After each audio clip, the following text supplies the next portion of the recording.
Hello Entertainment Focus, we're the Hoosiers. Thanks for having us. We bloody love you. How are you today?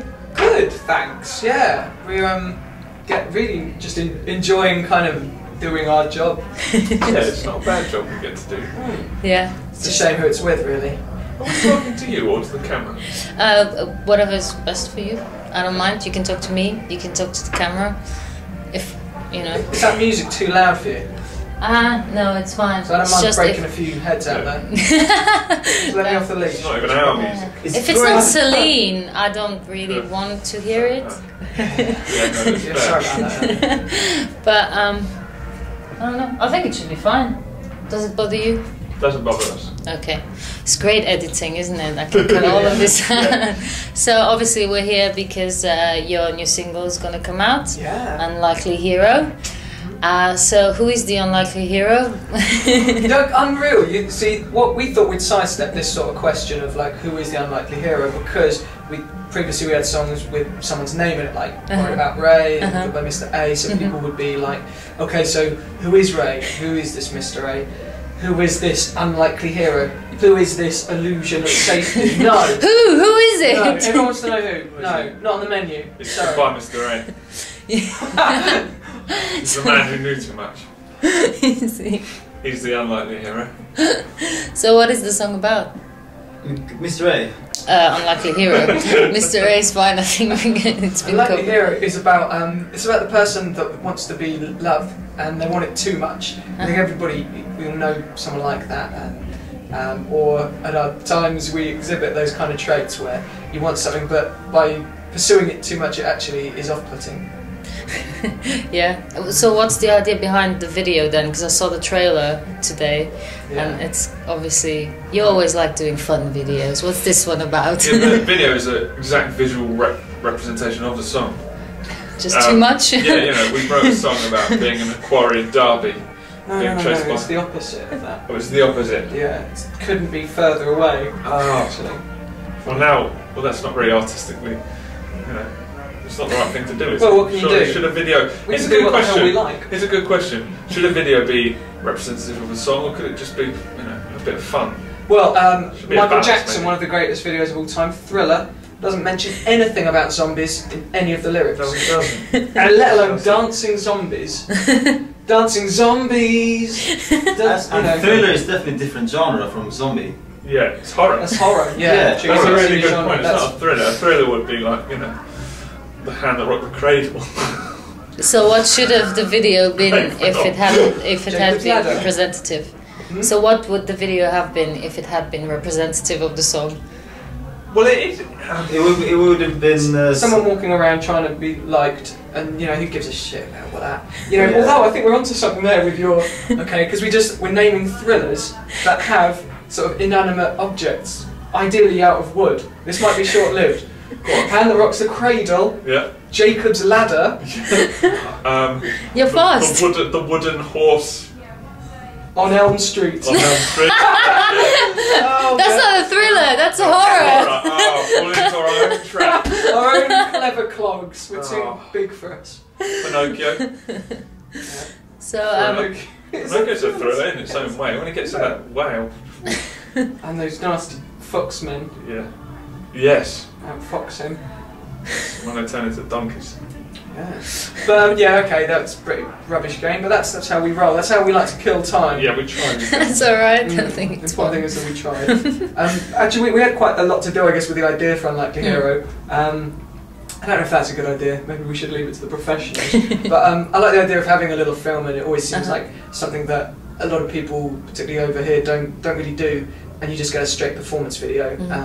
And even then, we try to bring in some sort of stylistic ideas as well. So, you know, we want to keep people guessing too. So. Yeah, I would like to add that with the video, the concept, because there's a line in it in the song which is the island was our love's not an island, it's a tip of a volcano. The point being that's you don't, upon the surface, there can be this beautiful love, but underneath you know waiting to explode is the volcano. And that's and in the video that's kind of we're looking at this beautiful kind of quarry and looking for beauty, and then there's monsters lurking underneath. So there is connection. Yeah. dig deep. Yeah, you have to dig deep, but not too deep, solid exposure, Volcano. Yeah. So you're one of those. Features. You're one of those smart bands. You want your fans to have to think about it, have a bit of a headache. I also think it's one of those things you should be able to enjoy it without having to think about it if you Yeah. don't want to. But then it's nice to have a bit of meat on the bone. Definitely. You also released one of the longest, actually the longest UK video single in the ever. world. UK single. Let's not beat around the bush. We smashed the world record for longest single in the world ever. How long 45 was it? minutes of unlistenable tripe. No, apparently it it's wasn't. good. People seem to like it, but I haven't listened to it all yet. Sorry. And all proceeds are going to charity? Yeah. How did Yeah, that come right. about?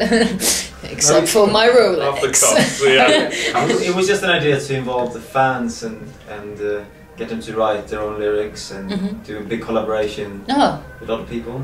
And also it was just a way to get loads of attention. That's what we want as a band. yeah, I guess. Yeah. At least you're honest. Yeah. So, why charity? I mean, you could have just done this with your fans and not involve charity, but it's a good cause. Well, mainly because by having these people collaborate, it generates a lot of royalties. So every time it is getting played, there will be some amount that's say on YouTube or people, because it's downloadable from iTunes. Okay. So there will be that trouble, because also it's the world record for the most amount of co-writes on it. Oh, okay. Obviously everybody Wicked. that's been involved. So then it's like dividing it all, who gets 3p here and there. We just sort of be easier if you just give it to charity, really. And because we've got really big hearts. You just were too selfish to share. Too lazy. See whichever way you want. We struck a deal with some charitable. How did you pick the organisations. lyrics? How did you pick the lyrics that we're gonna make it? Yeah, well, we got sent. It was really sweet. Hundreds and hundreds of people sent in verse ideas, and so we kind of one night in a hotel. I sat down and went through most of them, picked out the good ones, and then there's a lot of good ones. But yeah, no, there was a lot of rubbish as well. I won't name names because I can't remember them. But yeah, it was kind of. I mean, the point of a lyric is, I think, to either make you think about something or to make you smile, make you laugh, to evoke a reaction. So most of the lyrics that were picked were picked on that basis. There's some really funny ones and some really well written ones. I haven't had it yet, so I can't. That's alright. But you're usually quite fun anyway with your lyrics and all that, and in this album as well. But obviously the sound has changed because there's a lot more synth, because that's what's going on in the UK at the moment. Yeah. So why did you make a conscious decision to move towards that kind of sound, or did it just randomly happen when you were in the studio? You thought, well, let's play around with sounds. That's something we wanted to. We had synths on the first album as well, but on this one we wanted synths to have more the centre stage focus. And we happened to be in a studio with a lot of old synthesizers that our producer Toby Smith had on. Yeah, it's a great way of working in a different way to move away from our usual instruments. Yeah. And yes, it's pressed keys that did things. I think it was a definite. It was a really interesting way to approach it, not just strictly as a live band, but then to have it first, say, maybe try something else, so layer it with some programmed drums or whatever, but then to incorporate the live music aspect. So all over the album we've still got live bass, drums and guitar, and I think at the moment I'm really proud of it, because particularly say in the UK charts I listen to it and there's nothing really that seems to sound like that to me. And it really does stand out, because although it's in the ballpark of having electronic elements, it still doesn't sound like American R&B acts that come over. Everything's not auto-tuned, and there's some warts on there too. And I think that's, for a band to survive even and be releasing songs, that's a rarity these days. So support your band. Us. Really. Support us. And then some other bands. But less, not as much as us.